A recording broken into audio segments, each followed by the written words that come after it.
বাংলাদেশি পণ্যে যুক্তরাষ্ট্রের ৩৫% শুল্ক আরোপ। বাণিজ্য উপদেষ্টার সঙ্গে বৈঠক কাল। ইতিবাচক ফলের আশা অর্থ উপদেষ্টার। কারণ এই যেটা দিয়েছে সেটা ঠিক অফিসিয়াল তো, এটা ইউএসটিআর এর সাথে যখন আলাপ করবে উনি ম্যান্ডেটে এর আগে 3 দিন আগে কথা বলেছে, কালকের পর আমরা বুঝতে পারবো। বাংলাদেশি পণ্যে যুক্তরাষ্ট্রের বাড়তি শুল্ক আরোপ হলে রপ্তানিতে পিছিয়ে পড়ার শঙ্কা ব্যবসায়ীদের। কৌশলী হওয়ার পরামর্শ অর্থনীতিবিদদের। নির্বাচনকে বৈধ বলা বিদেশি পর্যবেক্ষকরা এবার সুযোগ পাবে না, জানালেন সিইসি। আগ্রহ জানিয়ে ইইউ সহ বিভিন্ন সংস্থার চিঠি। ভিন্নতা থাকলেও অন্যের মতকে প্রাধান্য দেওয়ার তাগিদ বিএনপি মহাসচিবের। নির্বাচন পেছাতেই পরিকল্পিত মব তৈরির অভিযোগ রিজভির। ফ্যাসিবাদ বিরোধী আন্দোলনে শহীদদের স্বপ্নের বাংলাদেশ গড়াই লক্ষ্য। কুষ্টিয়ায় নাহিদ ইসলাম, আবরার ফাহাদের কবর জিয়ারত। এবং শরীয়তপুরের জাজিরায় পদ্মা সেতু রক্ষা বাঁধে ভয়াবহ ভাঙন। মৌসুমের সর্বোচ্চ বৃষ্টিতে ফেনী শহরে হাঁটু পানি, বিভিন্ন জেলায় জলবদ্ধতা। সংবাদ বাতে দেখছিলেন শিরোনাম, পুরো খবর জুড়ে আপনাদের সঙ্গে আছি আমি তো আফরোজ। এবার বিস্তারিত। বাংলাদেশি পণ্যের উপর ৩৫% অতিরিক্ত শুল্ক আরোপের কথা জানিয়ে প্রধান উপদেষ্টা ডক্টর মোহাম্মদ ইউনূসকে চিঠি দিয়েছেন মার্কিন প্রেসিডেন্ট ডোনাল্ড ট্রাম্প। বাণিজ্য প্রতিবন্ধকতা দূর করার জন্যই এমন সিদ্ধান্ত নেওয়া হয়েছে বলে জানান তিনি। আগামী ১ আগস্ট থেকে কার্যকর হবে নতুন শুল্ক। বাংলাদেশের পাশাপাশি আরও ১৩টি দেশকে এ চিঠি পাঠান মার্কিন প্রেসিডেন্ট। আরবিদ আফসারের রিপোর্ট। যুক্তরাষ্ট্রের রপ্তানির ক্ষেত্রে বাংলাদেশি পণ্যে ৩৫% শুল্ক আরোপের ঘোষণা দিয়েছেন মার্কিন প্রেসিডেন্ট ডোনাল্ড ট্রাম্প। যুক্তরাষ্ট্রের স্থানীয় সময় সোমবার প্রধান উপদেষ্টা ডক্টর মোহাম্মদ ইউনূসকে লেখা এক চিঠিতে ট্রাম্প এ তথ্য জানান, যা আগস্টের শুরু থেকে কার্যকর করা হবে। অধ্যাপক ইউনূসকে লেখা চিঠিতে ট্রাম্প বলেছেন, ২০২৫ সালের ১ আগস্ট থেকে যুক্তরাষ্ট্রে পাঠানো সব বাংলাদেশি পণ্যের উপর ৩৫% শুল্ক বসবে, যা খাতভিত্তিক শুল্কের সঙ্গে আলাদাভাবে যোগ হবে। ট্রাম্প আরও বলেন, মার্কিন পণ্যে বাংলাদেশের বাড়তি শুল্ক, অশুল্ক নীতি ও বাণিজ্য প্রতিবন্ধকতা দূর করতে সিদ্ধান্ত নেওয়া হয়েছে। তবে বাংলাদেশ যদি যুক্তরাষ্ট্রের সঙ্গে থাকা বাণিজ্য বাধা দূর করে এবং কার্যকর ব্যবস্থা নেয়, তাহলে শুল্ক কমানোর আশ্বাস দিয়েছেন ট্রাম্প। আবার এর বিরুদ্ধে বাংলাদেশ পাল্টা ব্যবস্থা নিলে শুল্ক আরও বাড়ারও হুঁশিয়ারি দিয়েছেন তিনি। উচ্চ শুল্ক এড়ানোর উদ্দেশ্যে ট্রান্সশিপমেন্টের মাধ্যমে পণ্য পাঠানো হলে সেগুলোর ওপরও সেই উচ্চ শুল্ক আরোপ হবে। সেই সঙ্গে ট্রাম্প আরও বলেন, বাংলাদেশের কোনো কোম্পানি যুক্তরাষ্ট্রে পণ্য উৎপাদন বা তৈরি করার সিদ্ধান্ত নেয়, তাহলে কোনো শুল্ক আরোপ করা হবে না। গেল এপ্রিলে বাংলাদেশের প্রধান রপ্তানি পণ্যের উপর ৩৭% শুল্ক আরোপ করেছিল যুক্তরাষ্ট্র। তখন এটি কার্যকরের আগে ডোনাল্ড ট্রাম্পকে সময় চেয়ে চিঠি লিখেছিলেন অধ্যাপক মোহাম্মদ ইউনূস। তখন ৩ মাস অতিরিক্ত সময় বেঁধে দিয়েছিলেন মার্কিন প্রেসিডেন্ট। এদিকে বাংলাদেশের পাশাপাশি বিশ্বের আরও ১৪টি দেশে শুল্ক বৃদ্ধির চিঠি পাঠিয়েছেন মার্কিন প্রেসিডেন্ট, যার মধ্যে মালয়েশিয়া, দক্ষিণ আফ্রিকা, থাইল্যান্ড, তিউনেশিয়া, জাপান এবং দক্ষিণ কোরিয়া সহ একাধিক দেশের উপর ২৫ থেকে ৪০% পর্যন্ত শুল্ক আরোপের চিঠি পাঠানো হয়েছে। আরবিদ আফসার, নিউজ ডেস্ক, দেশ টিভি। শুল্ক হার নিয়ে বুধবার মার্কিন প্রশাসনের সঙ্গে বৈঠক করবে বাংলাদেশ। ইতিমধ্যে দেশটিতে অবস্থান করছেন বাণিজ্য উপদেষ্টা শেখ বশিরউদ্দিনের নেতৃত্বে প্রতিনিধি দল। দুপক্ষের মধ্যে ইতিবাচক আলোচনা হবে এমন আশা জানিয়ে অর্থ উপদেষ্টা ডক্টর সালেউদ্দিন আহমেদ বলেন, এরপরে পরবর্তী পদক্ষেপ নেওয়া হবে। সচিবালয়ের সরকারি ক্রয় সংক্রান্ত উপদেষ্টা কমিটির বৈঠক শেষে এসব কথা বলেন তিনি। জানান, বাজেট ঘাটতি কমাতে আদায় পদ্ধতিতে পরিবর্তন আনা হচ্ছে। তৌফিক মাহমুদ মুন্নার রিপোর্ট। মার্কিন প্রেসিডেন্ট ডোনাল্ড ট্রাম্প 14টি দেশের উপরে পরিবর্তিত শুল্ক হার ঘোষণা দিয়েছেন, যেখানে বাংলাদেশি পণ্যে ৩৫% শুল্ক আরোপের কথা জানিয়েছেন প্রধান উপদেষ্টা ডক্টর মোহাম্মদ ইউনূসকে চিঠি পাঠিয়েছেন ডোনাল্ড ট্রাম্প, যা কার্যকর হবে ১ আগস্ট থেকে। মঙ্গলবার সকালে সচিবালয়ে সরকারি ক্রয় সংক্রান্ত উপদেষ্টা কমিটির বৈঠক শেষে সাংবাদিকদের মুখোমুখি হন অর্থ উপদেষ্টা ডক্টর সালেউদ্দিন আহমেদ। বলেন, শুল্ক আরোপ নিয়ে বুধবার মার্কিন প্রশাসনের সঙ্গে বৈঠক করবেন বাণিজ্য উপদেষ্টা। আলোচনার প্রেক্ষিতে পরবর্তী পদক্ষেপ নেওয়া হবে। এখন ওইখানে আমাদের বাণিজ্য উপদেষ্টা আছেন, উনি 3 দিন আগে গেছেন। আজকেই কমার্স শরীফ যাচ্ছে। 8 তারিখে মিটিং, মানে আমাদের ওদের 8 তারিখ মানে কালকে খুব ভোরবেলা। ওই মিটিংয়ের পর আমরা বুঝতে পারবো, কারণ এই যেটা দিয়েছে সেটা ঠিক অফিসিয়াল তো, এটা ইউএসটিআর এর সাথে যখন আলাপ করবে উনি ম্যান্ডেটে এর আগে 3 দিন আগে কথা বলেছে, কালকের পর আমরা বুঝতে পারছি। চলতি বছরের রাজস্ব আদায় নিয়ে উপদেষ্টা বলেন, খুব বেশি রাজস্ব ঘাটতি হয়নি, পদ্ধতি পরিবর্তন করে আগামীতে রাজস্ব বাড়ানো হবে। এইবার যা হয়েছে মোটামুটি আমি বলছি একেবারে খুব বিরাট গ্যাপ না। আর আগামী বছর আমরা চেষ্টা করছি শুধু ট্যাক্স ভেট না দিয়ে সিস্টেমটা চেঞ্জ করলে দেখবেন কালেকশনটা অনেক বেশি হবে। এদিকে বাণিজ্য সচিব মাহবুবুর রহমান জানিয়েছেন, যুক্তরাষ্ট্রের সংশ্লিষ্ট প্রতিনিধি দলের সঙ্গে বাংলাদেশের বাণিজ্য ও প্রতিরক্ষা উপদেষ্টা এবং বাণিজ্য সচিবের সাথে বৈঠক হবে আগামী 10 ও 11 জুলাই। আলোচনার দরজা যেহেতু খোলা আছে, কাজে কিছু একটা আউটকাম তো আমরা আশা করি সবসময়ের জন্যই। মোটা দাগে আমাদের যুক্তিগুলো থাকবে প্রথমত শুল্ক কমানো, এবং দ্বিতীয়ত হলো যে আমাদের ট্রেড রিলেটেড আরও যে ইস্যুসগুলো আছে সেগুলোকে আমরা যাতে করে অসুবিধাজনক পরিস্থিতি না পড়ি। মোদ্দা কথা হলো যে আমাদের প্রধান বিবেচ্য বাংলাদেশের জন্য প্রধান বিবেচ্য হলো আমাদের বাণিজ্য স্বার্থ সংরক্ষণ করা এবং যুক্তরাষ্ট্রের বাজারে বাংলাদেশের যে এক্সিস্টিং বাণিজ্য আছে সেই বাণিজ্যটা রক্ষা করা। বাণিজ্য স্বার্থ রক্ষায় সরকার আন্তরিকভাবে কাজ করছে বলে জানান বাণিজ্য সচিব। তৌফিক মাহমুদ মুন্না, দেশ টিভি, ঢাকা। 1 আগস্ট থেকে যুক্তরাষ্ট্রে বাংলাদেশি পণ্যে 35% শুল্ক আরোপ হলে রপ্তানিতে বিশ্ববাজারে বাংলাদেশ পিছিয়ে পড়বে বলে মনে করছেন বিজিএমইএ সভাপতি মাহমুদ হাসান খান। এজন্য প্রধান উপদেষ্টার হস্তক্ষেপের কথাও জানান তিনি। এদিকে প্রতিযোগিতামূলক বাজারে টিকে থাকতে ভিয়েতনামের মতো যুক্তরাষ্ট্রের জন্য শূন্য শুল্কের কৌশল অবলম্বনের পরামর্শ দিয়েছেন অর্থনীতিবিদরা। বিস্তারিত মোহাম্মদ আলাউদ্দিনের রিপোর্টে। গেল এপ্রিলে বাংলাদেশি পণ্য যুক্তরাষ্ট্রে প্রবেশে নতুন 37% শুল্ক আরোপ করে ট্রাম্প, যা বাংলাদেশি রপ্তানিকারকদের জন্য গলার কাটা হয়ে দাঁড়িয়েছিল। পরিস্থিতি সামাল দিতে ট্রাম্পকে চিঠি লিখেন প্রধান উপদেষ্টা ডক্টর মোহাম্মদ ইউনুস। জবাবে অন্যান্য দেশের মতো বাংলাদেশের জন্য 3 মাসের জন্য নতুন শুল্ক হার স্থগিত করেছিল ট্রাম্প। কিন্তু 7 জুলাই 35% শুল্ক আরোপের সিদ্ধান্ত নিয়ে ডক্টর মোহাম্মদ ইউনুসকে ফিরতি চিঠি পাঠায় মার্কিন প্রেসিডেন্ট ডোনাল্ড ট্রাম্প। এদিকে শুল্ক কমাতে ওয়াশিংটনের সঙ্গে 9 জুলাই আবারও আলোচনায় বসতে যাচ্ছে ঢাকা। এ ব্যাপারে বিজিএমইএ সভাপতি মাহমুদ হাসান খান বলেন, বিশ্বে প্রতিযোগিতামূলক বাজারে টিকে থাকতে এই শুল্ক হার আরও কমাতে হবে। এজন্য বাণিজ্য মন্ত্রণালয়ের পাশাপাশি প্রধান উপদেষ্টা হস্তক্ষেপ করলে আশাব্যঞ্জক ফল পাওয়া যাবে বলেও জানান তিনি। দেখেন, 35% শুল্ক যদি থাকে ইউএস গুডসের উপরে, সেটা হবে বিপর্যয়কর আমাদের জন্য। কারণ হচ্ছে আমাদের টোটাল এক্সপোর্টের 20% আমরা ইউএসএতে করি।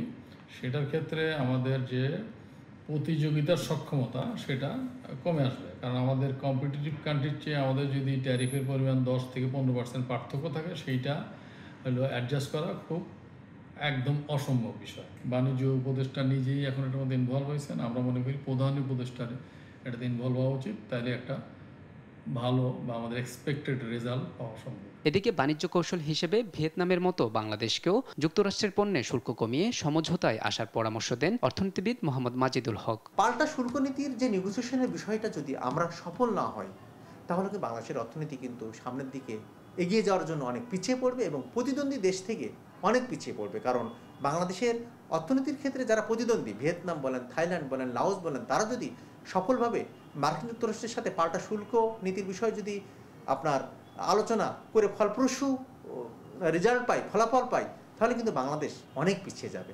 এই জন্য আপনার ট্রাম্প প্রশাসনের আরোপ করা যে পাল্টা শুল্ক নীতি, এটা থেকে বেরিয়ে আসার জন্য বাংলাদেশের আপনার কূটনৈতিক সক্ষমতা বাড়াতে হবে। ভবিষ্যতে এই ধরনের সংকট মোকাবিলায় রপ্তানিতে বৈচিত্র্য আনার পাশাপাশি বিশ্বজুড়ে নতুন বাজার খোঁজার পরামর্শ দেন তিনি। টিকে থাকতে পারবে না। সুতরাং মোহাম্মদ আলাউদ্দিন, দেশ টিভি, ঢাকা। বিশ্বের 14টি দেশের ওপর যুক্তরাষ্ট্রের শুল্ক আরোপের খবরে উদ্বিগ্ন পুরো বিশ্ব। সোমবার থেকে বেশ উদ্বেগ শোনা গেছে বিশ্বের খেটে খাওয়া মানুষের কণ্ঠে। বিনিয়োগ কমতে শুরু করে কর্মসংস্থান হারানোর আশঙ্কা জেগে বসেছে তাদের মনে। এমনকি বিশ্ব অর্থনীতিতে দীর্ঘমেয়াদী প্রভাব পড়বে বলেও জানায় জাতিসংঘের বাণিজ্য সংস্থা। নীরব দাসের রিপোর্ট। সাধারণ জীবনযাপনে ব্যস্ত টোকিওর বাসিন্দারা জাপানের বিভিন্ন পণ্যের উপর আরোপ করা যুক্তরাষ্ট্রের 25% শুল্ক আরোপের খবরে উদ্বিগ্ন তারা। সোমবার জাপান, দক্ষিণ কোরিয়া, কম্বোডিয়া সহ আরও 14টি দেশের পণ্য আমদানিতে চড়া শুল্ক আরোপ করে যুক্তরাষ্ট্র। 1 আগস্ট থেকে তা কার্যকর হবে জানিয়ে সমঝোতার সুযোগও দেন মার্কিন প্রেসিডেন্ট ডোনাল্ড ট্রাম্প। যুক্তরাষ্ট্রের সিদ্ধান্তটিকে উদ্বেগজনক বলছেন জাপানের প্রধানমন্ত্রী শিগেরু ইশিবা। এছাড়া আলোচনায় কাঙ্ক্ষিত ফলাফল আসবে কিনা তা নিয়ে দুশ্চিন্তায় জাপানের ব্যবসায়ী ও সাধারণ মানুষ। 25% শুল্ক আরোপ করে যুক্তরাষ্ট্র জাপানের উপর অভূতপূর্ব চাপ প্রয়োগ করেছে। রপ্তানি ক্ষতিগ্রস্ত হলে আমাদের জীবনযাত্রা প্রভাবিত হবে। 25% শুল্ক আরোপ হয়েছে দক্ষিণ এশিয়ার দেশ দক্ষিণ কোরিয়ার উপর। নির্ধারিত সময়ে মার্কিন প্রতিনিধিদের সঙ্গে আলোচনায় বসতে যুক্তরাষ্ট্র যাচ্ছেন দক্ষিণ কোরিয়ার জাতীয় নিরাপত্তা উপদেষ্টা ওয়াই সুং লাক। তবে এমন আলোচনায় যুক্তরাষ্ট্র ছাড়া অন্য দেশ উপকৃত হবে কিনা এমন প্রশ্ন সাধারণ মানুষের মনে। প্রতিবার আলোচনাগুলো পিছিয়ে যাচ্ছে। স্পষ্টতই এটি নতুন সরকারের জন্য বড় চ্যালেঞ্জ। ট্রাম্পের শুল্ক আরোপের খবরে চিন্তার ভাঁজ পড়েছে কম্বোডিয়ার খেটে খাওয়া মানুষের কপালে। বিভিন্ন পণ্যে আরোপ করা 36% শুল্কের চাপে বন্ধ হতে পারে কারখানা, ধ্বংস হতে পারে কর্মসংস্থান। এ চাপ সরকার কিভাবে সামাল দেবে তা নিয়ে চিন্তিত দক্ষিণ পূর্ব এশিয়ার দেশটি। আমি সত্যিই চাই যুক্তরাষ্ট্র শুল্কের হার কমিয়ে দিক, যাতে আমাদের এখানে আরো কর্মসংস্থান গড়ে উঠতে পারে। এদিকে দক্ষিণ আফ্রিকার খবরের শিরোনাম ছেয়ে গেছে ট্রাম্পের বাণিজ্য যুদ্ধের খবরে। এতে বিনিয়োগ হারানোর শঙ্কায় দেশটি। আমরা দরিদ্র দেশগুলোর একটি, যেখানে কর্মসংস্থান নেই বললেই চলে। সবেমাত্র অর্থনৈতিক প্রতিকূলতা পেরিয়ে এগিয়ে যাওয়ার স্বপ্ন দেখছিলাম। এই শুল্ক ফের আমাদের জীবনকে হুমকির মুখে ঠেলে দিয়েছে। ট্রাম্পের বাণিজ্য যুদ্ধ বিশ্ব অর্থনীতিকে আরো অস্থিতিশীল করে তুলবে বলে মত জাতিসংঘ বাণিজ্য সংস্থার। বর্তমান পরিস্থিতিতে 14টি দেশ যুক্তরাষ্ট্রের সঙ্গে আলোচনায় বসে সমাধানের পথ খুঁজলেও খুব বেশি ফায়দা হবে না বলছে অর্থনৈতিক বিশ্লেষকেরা। নীরব দাস, নিউজ ডেস্ক, দেশ টিভি। বিগত 3 নির্বাচনকে বৈধ বলা বিদেশি পর্যবেক্ষকদের আসন্ন জাতীয় নির্বাচন পর্যবেক্ষণের সুযোগ দেওয়া হবে না বলে জানিয়েছেন CCAMM নাসির উদ্দিন। জানান, আগামী নির্বাচন পর্যবেক্ষণে আগ্রহ জানিয়ে ইইউ সহ অনেক বিদেশি পর্যবেক্ষক চিঠি দিয়েছে। নির্বাচন সংশ্লিষ্ট সবার ভাবমূর্তি রক্ষায় সুষ্ঠু ও গ্রহণযোগ্য নির্বাচন জরুরি বলেও জানান সিএসি। শিউলির রিপোর্ট। মঙ্গলবার নির্বাচন ভবনে কানাডার হাই কমিশনার অজিত সিং এর সঙ্গে বৈঠক করেন প্রধান নির্বাচন কমিশনার AMM নাসির উদ্দিন। এই সময় নির্বাচনের সার্বিক প্রস্তুতির পাশাপাশি ব্যালট প্রকল্পের কানাডার সহযোগিতা নিয়ে আলোচনা হয়। আমাদের প্রস্তুতির বিষয়টা প্রশ্নের জবাবে সিএসি জানান, বিগত 3 নির্বাচন বৈধ বলা বিদেশি পর্যটকদের ত্রয়োদশ জাতীয় নির্বাচন পর্যবেক্ষণের সুযোগ দেওয়া হবে না। যে সমস্ত পর্যবেক্ষক গত 3টা নির্বাচনকে সার্টিফিকেট দিয়েছে যে খুব সুন্দর নির্বাচন হয়েছে, অ্যাকসেপ্টেবল, ক্রেডিবল নির্বাচন হয়েছে, তো তাদেরকে কি আমাদের নেওয়া উচিত? যারা ডিপেন্ডেবল, রিলায়েবল এবং যাদের এক্সপিরিয়েন্স আছে, আমি ফরেন অবজার্ভের কথা বলছি, যাদের এক্সপিরিয়েন্স আছে বিভিন্ন দেশে, তারা হয়তো ইলেকশন অবজার্ভ করেছে, সুতরাং ওই ধরনেরই আমরা নিব। পরে reporters forum of election and democracy আয়োজিত ফল উৎসবে অংশ নেন সিএসি সহ 4 নির্বাচন কমিশনার। এই সময় সিএসি বলেন, নির্বাচনের সঙ্গে জড়িত সবার ভাবমূর্তি ফিরিয়ে আনতে সুষ্ঠু, গ্রহণযোগ্য ও স্বচ্ছ নির্বাচনের বিকল্প নেই। ভোটের সাথে সম্পৃক্ত যারা থাকবেন তাদের কাছে আমার একটা আবেদন থাকবে আপনাদের মাধ্যমে। আমরা সবাই মিলে কিন্তু 91 সালে একটা অত্যন্ত সুষ্ঠু নির্বাচন উপহার দিয়েছি জাতিকে, 96 সালে দিয়েছি, 2001-এ দিয়েছি, এখন কেন পারবো না? এই ভাবমূর্তি পুনরুদ্ধারের জন্য এইটাই হচ্ছে সুযোগ। সে যে ভাবমূর্তি যেটা নষ্ট হয়েছে সেটার থেকে আপনারা উঠে আসুন। আমরা প্রমাণ করতে চাই যে আমরা পারি। ভোটের দিনক্ষণ চূড়ান্ত হয়নি জানিয়ে তিনি বলেন, ভোটাধিকার নিশ্চিতে সার্বিক প্রস্তুতি নিচ্ছে নির্বাচন কমিশন। শিউলি রায়, দেশ টিভি, ঢাকা। ভিন্ন মত থাকলেও অন্যের মতকে প্রাধান্য দেওয়ার তাগিদ দিয়েছেন বিএনপি মহাসচিব মির্জা ফখরুল ইসলাম আলমগীর। বলেন, রাজনীতিতে তরুণদের উল্লেখযোগ্য অংশগ্রহণ ভবিষ্যৎ বাংলাদেশকে অনেক বেশি সমৃদ্ধ করবে। আর পরিকল্পিতভাবে মব কালচার তৈরি করে নির্বাচন পেছনের পায়তারা চলছে বলে অভিযোগ করেন রুহুল কবির এসপি। নিয়াজ মোর্শেদের প্রতিবেদন। মঙ্গলবার দুপুরে নয়াপল্টনে বিএনপির কেন্দ্রীয় কার্যালয়ে সমসাময়িক নানা ইস্যুতে সংবাদ সম্মেলন করেন দলের সিনিয়র যুগ্ম মহাসচিব রুহুল কবির রিজভী।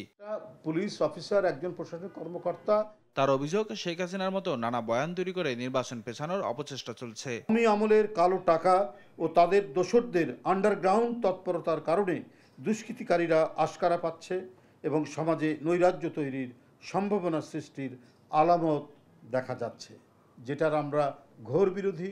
আমরা বারবার এই বিষয়গুলি তুলে ধরেছি আপনাদের মাধ্যমে, কিন্তু প্রশাসন এ ব্যাপারে শক্ত ভূমিকা রাখবে, তারা সেটি রাখছে না। এদিকে বাংলা একাডেমিতে গণমাধ্যমের স্বাধীনতার প্রধান অন্তরায় কি শীর্ষক বিতর্ক প্রতিযোগিতায় কথা বলেন বিএনপি মহাসচিব মির্জা ফখরুল ইসলাম আলমগীর। অনেকেই অনেক কথা বলছেন, অনেকেই বলেন ভবিষ্যৎ বাংলাদেশ প্রতিষ্ঠায় প্রতিজ্ঞাবদ্ধ বিএনপি। তর্ক আছে, বিতর্ক আছে, মতের অমিল আছে। যে কথাটা কিছুক্ষণ আগে এখানে অনেকে বলছিলেন যে আমি তোমার সঙ্গে একমত হব না, কিন্তু তোমার মতকে রক্ষা করার জন্য আমি আমার প্রাণ পর্যন্ত বিসর্জন দিতে রাজি আছি। আমরা এটাতেই বিশ্বাস করি, আমরা লিবারেল ডেমোক্রেসিতে বিশ্বাস করি।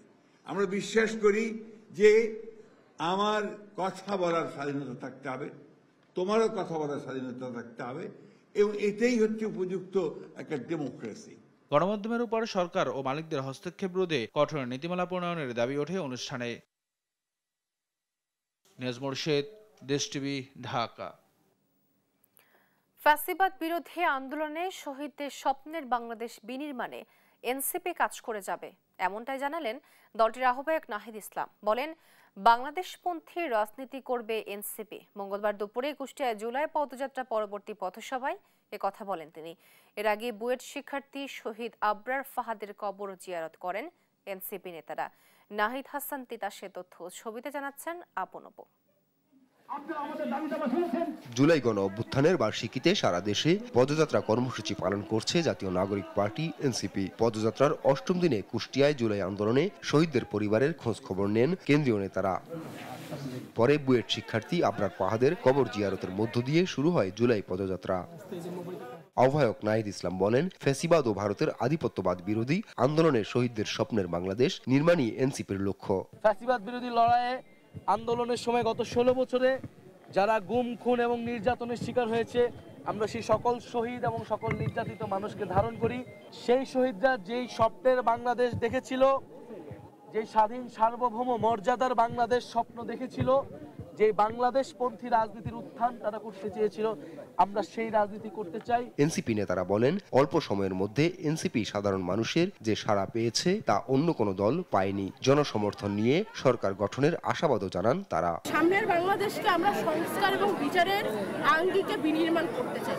ওনারা কিন্তু আমাদের সেই স্বপ্নটা দেখতে এখানে এসেছে। এক বছরে আমাদের পাওনা এটাই যে মানুষজন ধীরে ধীরে রাজনৈতিক হয়ে উঠছে, সচেতন হয়ে উঠছে। পরে বৃষ্টি উপেক্ষা করে কুষ্টিয়া বড়বাজার থেকে 5 রাস্তার মোড় পর্যন্ত পদযাত্রা শেষে সংক্ষিপ্ত পথসভা করেন নেতাকর্মীরা। তারা বলেন নতুন বাংলাদেশে চাঁদাবাজ, দখলদার ও আধিপত্যবাদের স্থান হবে না।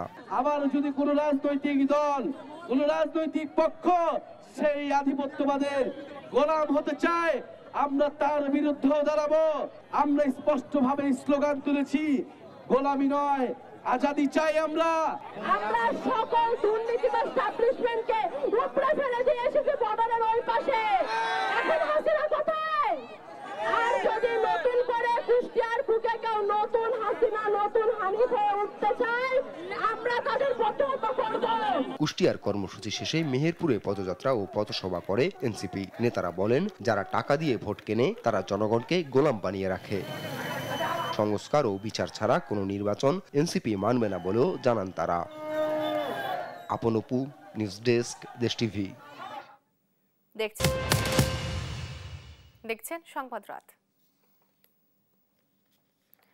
শেখ হাসিনা ও তার পরিবারের বিরুদ্ধে ডজন খানেক দুর্নীতির অনুসন্ধান চলমান রয়েছে দুদকে। তবে বিদেশের সম্পদের তথ্য পেতে সমস্যা হওয়ায় মামলা পরবর্তী পদক্ষেপ নিতে বিলম্ব হচ্ছে বলে জানিয়েছেন সংস্থাটির মহাপরিচালক আক্তার হোসেন। এদিন দুর্নীতি ও চাঁদাবাজির অভিযোগে কুমিল্লার সাবেক এমপি আবুল কালাম আজাদের বিরুদ্ধে অনুসন্ধান শুরু করেছে দুদক। ফজলাদিতের রিপোর্ট। গণ অভ্যুত্থানে শেখ হাসিনা দেশ ছেড়ে পালানোর পর থেকে একের পর এক দুর্নীতির ফিরিস্তি জমা পড়তে থাকে দুদকে। এর মধ্যে পূর্বাঞ্চলে প্লট জালিয়াতির মামলায় চার্জশিট ছাড়া দুদকের চলমান অধিকাংশ অনুসন্ধান এখনো চলছে ধীর গতিতে। এতে বেশিরভাগ অনুসন্ধানই দেখেনি আলোর মুখ। শেখ পরিবারের বিরুদ্ধে দুদকে চলমান অনুসন্ধানগুলোর মধ্যে রয়েছে রূপপুর পারমাণবিক বিদ্যুৎ প্রকল্প, বিমানবন্দর উন্নয়নে দুর্নীতি, সূচনা ফাউন্ডেশন, সিআরআই সহ প্রত্যেকের বিরুদ্ধে অবৈধ সম্পদ অর্জনের অভিযোগ। দুদক মহাপরিচালক জানান, সবগুলো অনুসন্ধান শেষ করতে চেষ্টা চালিয়ে যাচ্ছে তারা। তবে বিদেশে থাকা সম্পদের তথ্য পেতে সমস্যার কারণে অনুসন্ধানের ধীরগতি রয়েছে। দেশের বাইরে থেকে অনেক তথ্যাদি আমাদের সংগ্রহ করতে হয়, যেগুলিতে আমরা মিউচুয়াল লিগ্যাল অ্যাসিস্ট্যান্স রিকোয়েস্ট পাঠিয়েছি অনেক জায়গা থেকে। এখনও আমরা দালিলিক প্রমাণাদি সংগ্রহ করতে পারিনি বা আমাদের কাছে এখনও সেগুলি এসে পৌঁছায়নি, সেই কারণে কিছুটা সময় লাগছে। এদিন কুমিল্লা 4 আসনের সাবেক এমপি আবুল কালাম আজাদ ও হাই স্পিড গ্রুপের পরিচালক ইফতেখার আহমেদ মাসুদের বিরুদ্ধে অনুসন্ধান শুরু করেছে সংস্থাটি। হাই স্পিড গ্রুপ অফ কোম্পানিজের বিরুদ্ধে অনিয়ম, দুর্নীতি, চাঁদাবাজি ও কমিশন বাণিজ্যের মাধ্যমে অবৈধ সম্পদ অর্জনের অভিযোগের বিষয়ে অনুসন্ধানের সিদ্ধান্ত গৃহীত হয়েছে। তাদের বিরুদ্ধে চাঁদাবাজি, কমিশন বাণিজ্য সহ দুর্নীতির বিস্তর অভিযোগ আনা হয়েছে। ফজলে আদিত্য, দেশ টিভি, ঢাকা। বর্ষার শুরুতেই শরীয়তপুরের জাজিরায় পদ্মা সেতু রক্ষা বাঁধে ভয়াবহ ভাঙন দেখা দিয়েছে। সোমবার বিকেল থেকে 150 মিটার বাঁধ নদীতে ধসে পড়ে। এতে আতঙ্কে ঘরবাড়ি সরিয়ে নিচ্ছে এলাকাবাসী। হুমকিতে রয়েছে আশপাশের রাস্তাঘাট ও শতাধিক বসতবাড়ি। পানি উন্নয়ন বোর্ড জানিয়েছে, ভাঙন রোধে জরুরি ব্যবস্থা নেওয়া হচ্ছে। ক্ষতিগ্রস্ত পরিবারগুলোকে সহায়তার আশ্বাস দিয়েছে স্থানীয় প্রশাসন। সহকর্মী সাইফুল ইসলাম আকাশের পাঠানো তথ্য ছবিতে জানাচ্ছেন অঙ্কন চৌধুরী।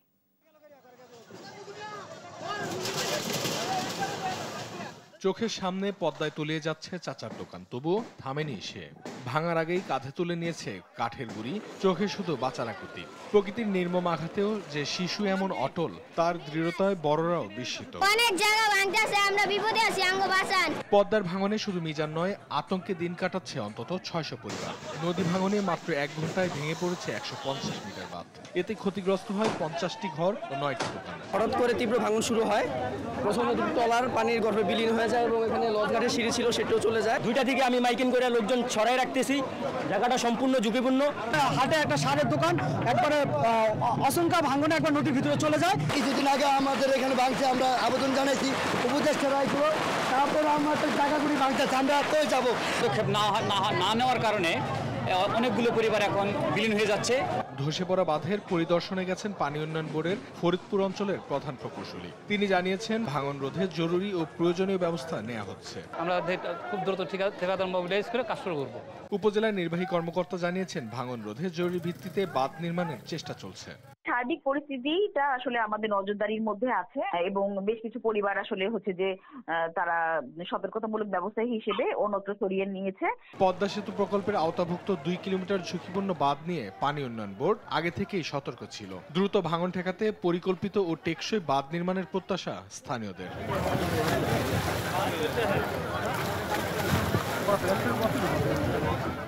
অঙ্কন চৌধুরী, নিউজ ডেস্ক, দেশ টিভি। মৌসুমের সর্বোচ্চ বৃষ্টিতে পানিতে নিমজ্জিত ফেনী শহর। 24 ঘন্টায় সর্বোচ্চ বৃষ্টিপাত রেকর্ড করা হয়েছে 406 মিলিমিটার। শহরের বিভিন্ন এলাকায় সৃষ্ট জলাবদ্ধতায় দুর্ভোগে পড়েছেন শ্রমজীবী, শিক্ষার্থী সহ সব শ্রেণী পেশার মানুষ। লঘুচাপের প্রভাবে পটুয়াখালীতে অতি ভারী বৃষ্টিতে তলিয়ে গেছে রাস্তাঘাট, মাছের ঘের ও পুকুর। এছাড়া উত্তাল কুয়াকাটা সংলগ্ন বঙ্গোপসাগর। সব সমুদ্র বন্দরকে 3 নম্বর স্থানীয় সতর্ক সংকেত দেখাতে বলা হয়েছে। সহকর্মীদের তথ্যচিত্রে ফারজানা আফরোজ টুম্পার প্রতিবেদন। টানা বৃষ্টিতে সড়ক যেন এখন নদী। এটি ফেনী শহরের চিত্র। জেলায় 24 ঘন্টায় 406 মিলিমিটার বৃষ্টি রেকর্ড করেছে আবহাওয়া অফিস, যা চলতি বছরে 24 ঘন্টায় সর্বোচ্চ বৃষ্টিপাতের রেকর্ড। শহর ঘুরে দেখা যায়, টানা বৃষ্টিতে শহরের সদর হাসপাতাল road, academy road, Rampur petro bungalow, college road সহ বিভিন্ন এলাকায় সৃষ্টি হয়েছে জলাবদ্ধতা। সড়ক জুড়ে থই থই পানিতে চরম বিপাকে পড়েছেন খেটে খাওয়া শ্রমজীবী, স্কুল কলেজ শিক্ষার্থী সহ বিভিন্ন শ্রেণী পেশার মানুষ। পানি থাকায় বন্ধ রাখা হয়েছে শিক্ষা কার্যক্রম। স্কুলে মনে করছিলাম আজকে পরীক্ষা আছে, তবে পানির কারণে আজকে পরীক্ষা বাতিল করে দিয়েছে। পরিষ্কার না, পানি থাকতেছে না। পানি ঢুকে পড়ায় সড়কের দুধারের দোকানপাটের মালামাল সহ ক্ষতি হয়েছে ব্যাপক। অন্যদিকে টানা বৃষ্টি আর পাহাড়ি ঢলে সীমান্তবর্তী ৩ নদী মুহুরী, কহুয়া ও সিলোনিয়া নদীর পানি বিপদসীমার ওপর দিয়ে প্রবাহিত হচ্ছে। পানির চাকায় বিপদসীমার 65 সেন্টিমিটার উপর দিয়ে, পরিস্থিতি ভালো না। আমাদের প্রস্তুতি, আমাদের সাইডে আমাদের জিও ব্যাগ, বস্তা এবং জিও টিউব সব মজুদ আছে। স্থানীয় লোকজনও চেষ্টা করতেছে যাতে কোনো রকমের বাঁধ না ভাঙে। ফেনী পৌর প্রশাসক জানান, বৃষ্টির গতির সাথে ড্রেনেজের পানি সরার সক্ষমতা না থাকায় শহরে কিছুটা জলাবদ্ধতা সৃষ্টি হয়েছে। ড্রেনেজ ব্যবস্থার যে অপর্যাপ্ত ড্রেনেজ সিস্টেম এবং এই ড্রেনেজগুলির যে আউটফল সেগুলি পরিষ্কার না থাকা, এই আউটফলগুলি আমরা পরিষ্কার করে দিয়েছি, কিন্তু এগুলি ভাটির দিকে আরও পরিষ্কার করে দিতে হবে এবং ছোট ছোট ড্রেন যেগুলি আছে এগুলোর ক্যাপাসিটি বৃদ্ধি করে এটি করতে হবে। উত্তর বঙ্গোপসাগরে সৃষ্ট লঘুচাপের প্রভাবে পটুয়াখালীতে অতি ভারী বৃষ্টি হচ্ছে। 24 ঘন্টায় জেলায় 215.1 মিলিমিটার বৃষ্টিপাত রেকর্ড করেছে আবহাওয়া অফিস।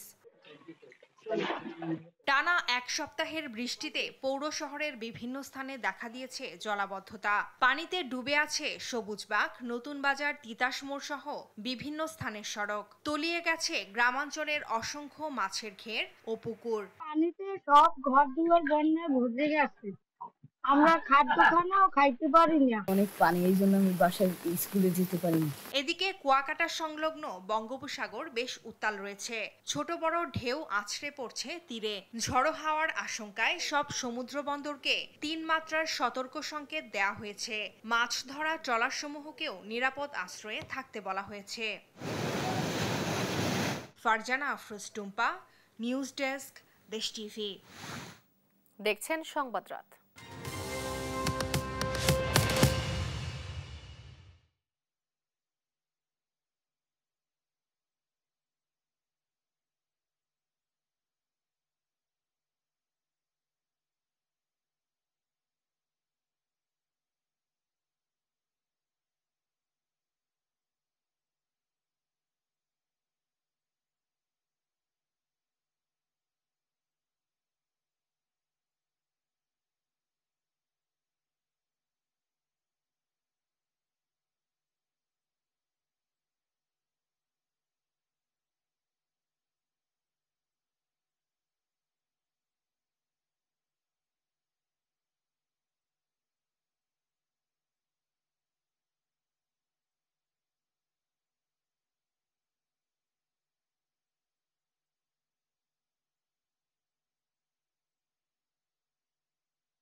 দেখছেন সংবাদ রাত।